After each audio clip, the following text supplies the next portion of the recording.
জুলাই অভ্যুত্থানকে জঙ্গি হিন্দু বিরোধীদের ক্ষমতা গ্রহণ হিসেবে দেখানোর চেষ্টা করছে ভারত, বলেছেন উপদেষ্টা মাহফুজ আলম।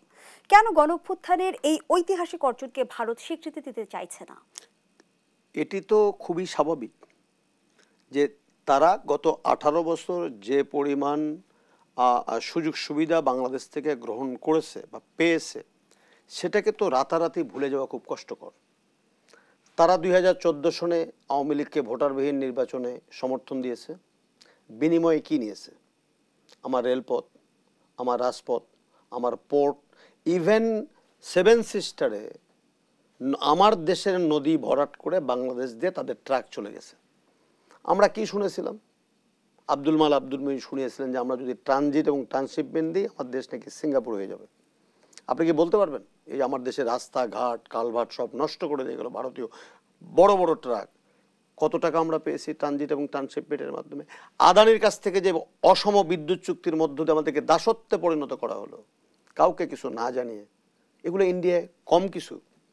তারা তো আতঙ্কিত যে একচেটিয়া বাংলাদেশকে তাদের কদর রাজ্যে পরিণত করেছিল।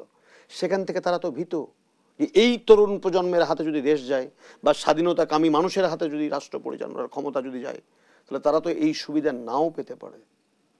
সেজন্য তারা তো একেবারেই উদ্বিগ্ন হয়ে গেছে, অপপ্রচারে বা একেবারে সর্বোচ্চ শক্তি নিয়োগ করেছে।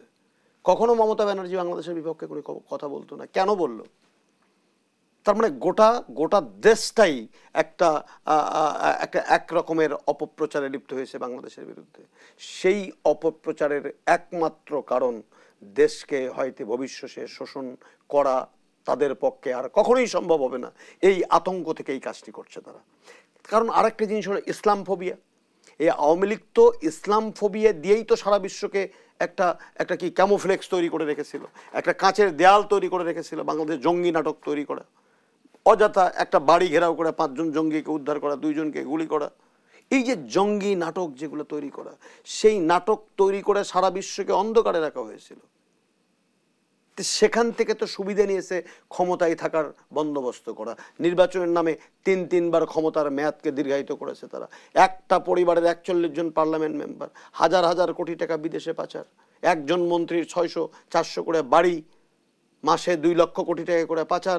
এই যে বাংলাদেশটা একটা লুটেরাদের স্বর্গরাজ্যে পরিণত করেছিল, সেটাকে নিঃশর্তভাবে সমর্থন দিয়ে সহযোগিতা করেছে সেই পার্শ্ববর্তী দেশটি।